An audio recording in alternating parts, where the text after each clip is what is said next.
My name is Martin Bromley. I'm dad to two young children, Victoria and Adam, and this is the story of the death of my wife, Elaine, who died in March 2005 as a result of an attempted routine operation that went wrong. I'm an airline pilot with a background in human factors. I want to make a difference. I want to be able to say to Victoria and Adam in a few years' time that although their mum died, the lessons from that have been learnt, and that there is a change in practice in healthcare in the UK.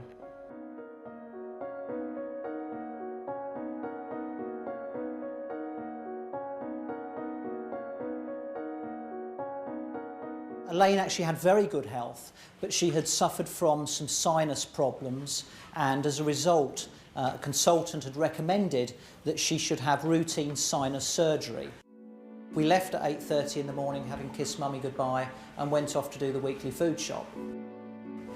I got a phone call at about 11 o'clock that morning from the ENT consultant, and they explained to me that when Elaine had been anaesthetised, her airway had collapsed, that the oxygen levels in her body had fallen to very low levels, and so they decided that the safer option was to let Elaine wake up naturally, and unfortunately she hadn't done so.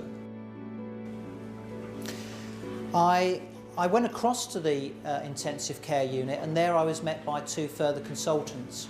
They explained to me very bluntly that Elaine had been without oxygen for a significant period of time, and that I was looking at her having significant brain damage.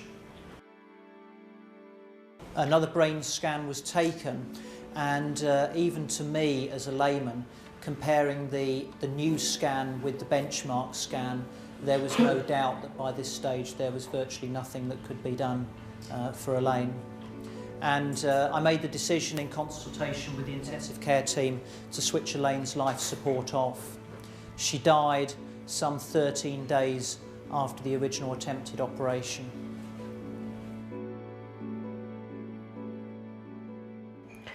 And really what I want to try and do is just share a bit of the story with you of what we know happened. As best we can. We've probably got 80% of the picture now, I think. Elaine was being cared for by an experienced anaesthetist and his experienced assistant. We'll get on, shall we? The plan was that they would start with a laryngeal mask, and they had done a very thorough pre-op assessment. There were no undue causes for concern at this stage.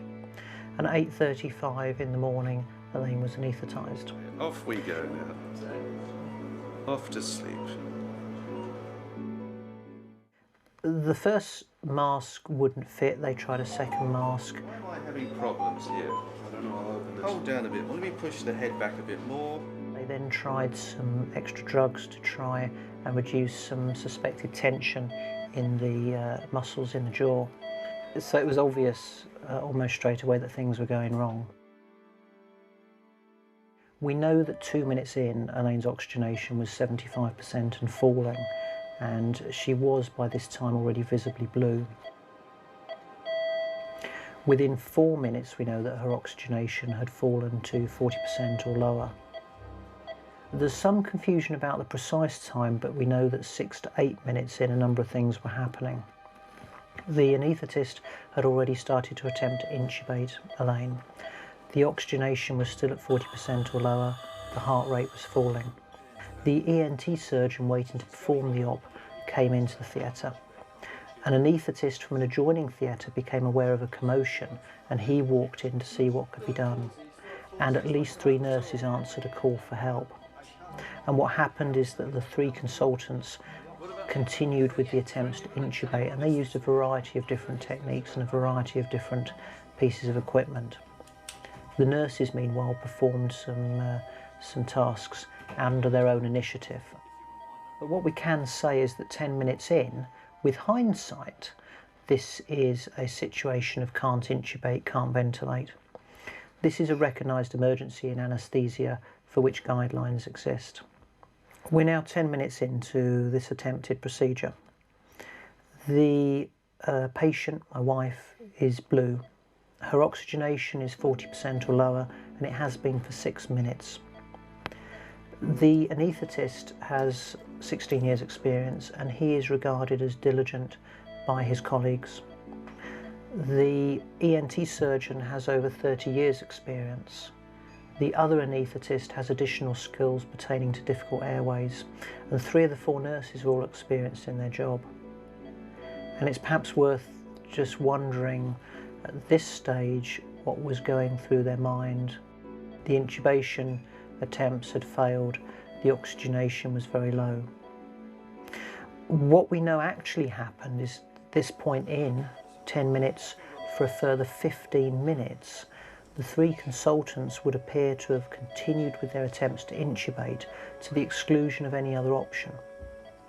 And that at the end of that 15 minutes, we're now 25 minutes into the whole procedure, they eventually get Elaine's oxygenation to 90%, but she's actually been at 40% or lower for a total now for over 20 minutes. Keep going. Can we get above 90? Nope, she won't go up. No, you got 90 though, that's better. I don't think we should carry on with the operation. No, I agree, I think we should abandon it at this stage. Okay. The airway itself is not secure though, and so they fiddle around a bit more, and in fact her oxygenation falls again below 90% for a further 10 minutes, and finally by the time we're 35 minutes in, they seem to make the decision that the best thing is just to let her wake up naturally. Let's wheel her back, quick as we can.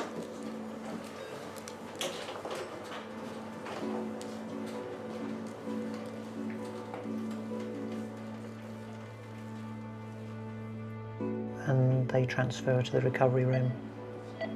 She lays there for an hour and a half, and of course she never wakes up.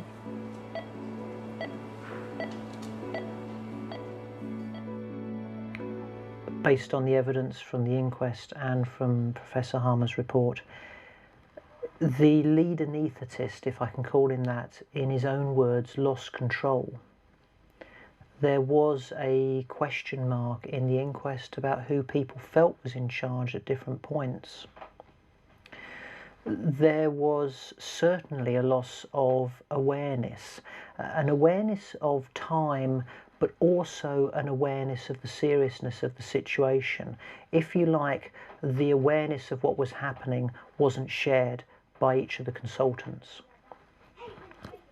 There was certainly a breakdown in the decision-making processes, and it would appear that the communication processes dried up amongst the consultants. The story with the nurses is very different. The nurses were generally aware of what was happening and what needed to happen. When I said to you that 6 to 8 minutes in, those 3 nurses arrived, one of them asked her colleague to go and fetch the tracheostomy set. There was already a quick trachea kit in theatre. She went out, she collected the tracheostomy set, she came back in and she announced to the consultants that the tracheostomy set was available, and there was no response. One of the other nurses who walked in immediately saw Elaine's colour, immediately saw the vital signs and walked out again to phone intensive care. She phoned to check that a bed was immediately available. She came back in and she announced to the 3 consultants that a bed was available in intensive care. And in her own words, they looked at her as if to say, "What's wrong? You're overreacting." She actually walked out and cancelled that bed. At the inquest, 2 of the 4 nurses stated that they knew exactly what needed to happen, but again, to quote from the inquest, didn't know how to broach the subject. We have a breakdown of leadership, of situational awareness, of prioritisation, of decision making, of communication and of assertiveness. And these same factors, these same human factors, ironically are present in 75% of aviation accidents. And really, since then, I've been trying to understand why in aviation we train and to understand about human factors, and it's an integral part of how we design equipment, and how we manage procedures and how we work day to day. It's part of our everyday language, but I'm trying to understand why that's not part of clinical practice. When we get out to the aircraft, there's a lot of technical jobs that need to be performed. There's the usual security checks of an empty aircraft. There's the safety checks, both of the outside. We have to do a walk around, making sure the systems are functioning and that everything we require for flight is switched on or operating in the way it should. Having done all the preparation, got everything ready for flight, we then get together in a briefing. And that's really to make sure that we both know what we expect to happen, but more importantly, that we think through all the possibilities. Up to 100 knots, you'll consider stopping for any ECAM warning or caution. Above 100, you'll only consider stopping ECAM warning. Engine failure is something you think is going to stop us flying. 3 things to remind me of. With a positive climb, we'll get the gear up if appropriate. Remind me that toga's available. Remind me that autopilot's available. If it's not performance limiting, I propose to follow the SID. The only other exception to that is if we had some uncontrollable situation like a fire still burning when we get to S speed, in which case I'll pull that, and it's suitable for a right-hand visual back for 27 right today. Any questions on the emergencies? Okay, as far as the departure, it's an opening up of communication. Human factors tells us that actually we're all wrong no matter how good we are, and we need people around us to help us. It's creating that open environment within your colleagues, being open to suggestions. If they put their hand up and say, excuse me, I'm not sure about this, it's not turning around and saying, actually, I'm the boss here. It's turning around and saying, tell me what your concern is. It's listening. And before you ask, by the way, what happened to the people who were involved in my wife's incident, you will be pleased to know that they all returned to work eventually after the incident. And that is exactly what I wanted to happen.